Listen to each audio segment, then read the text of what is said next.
लड़कवा के आजी, ए भाई लड़कवा के आजी बच्चे के नौछावर में यानी कि नाती के नौछावर में भाई 50 रुपए का पुरस्कार दे रही हैं। हम और हमारी पार्टी की तरफ से कोट कोट सा धन्यवाद। भगवान उनकी परिवार में खुशहाली लाएं और उनका भंडार हमेशा भरा रखें।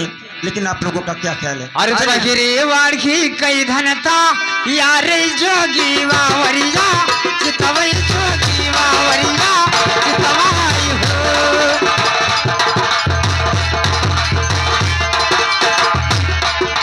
ए जोगिया आ गई राई रास बबू सरिया,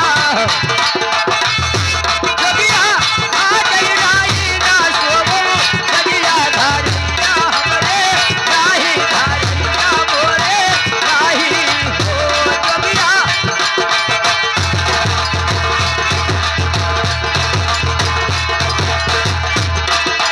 हेलो हेलो हेलो, ए भाई भितूरिया के रहने वाली वकील के यहाँ की यानी रहती है वकील के यहाँ। ये भाई लड़का के बड़की बुआ जी हैं। अच्छा तो चलिए भाई आप लोगों के गाने पर खुश होकर के और बच्चे के नौछावर में एक 50 रुपए का पुरस्कार दे रही हैं। हम और हमारी पार्टी की तरफ से कोट कोट सा धन्यवाद। लेकिन आप लोगों का क्या ख्याल है? चलिए सासू मोर आई गई बा जरिया से लाला दिसा घर से लाला दिसा घर हो। कभी आई बाई अखाड़ा बनवा रहिया खवाने रहिया बाबू खवाना रहिया बाबू हो कबिया। हेलो हेलो हेलो, हाँ ये आगे भाई अंशुका यादव। ए भाई अंशुका यादव नन्ही मुन्नी बच्ची, ए भाई 100 रुपए का पुरस्कार दे रहे हैं।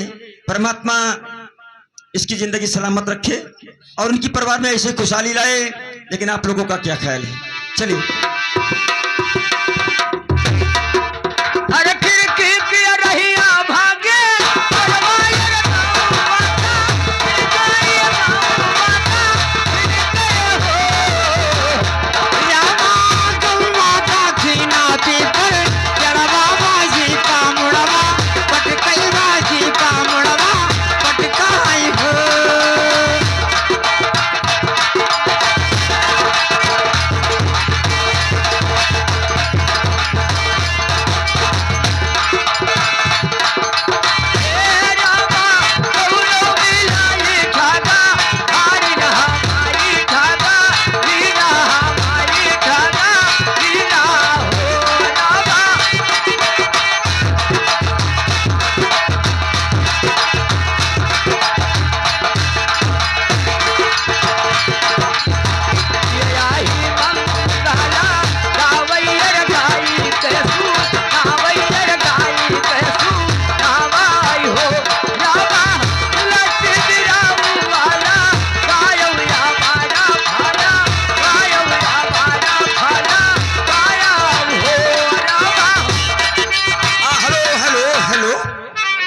भाई लड़कवा के बप्पा के मामी, ये भाई लड़कवा के बप्पा के मामी जी की तरफ से 20 रुपए का पुरस्कार आया है।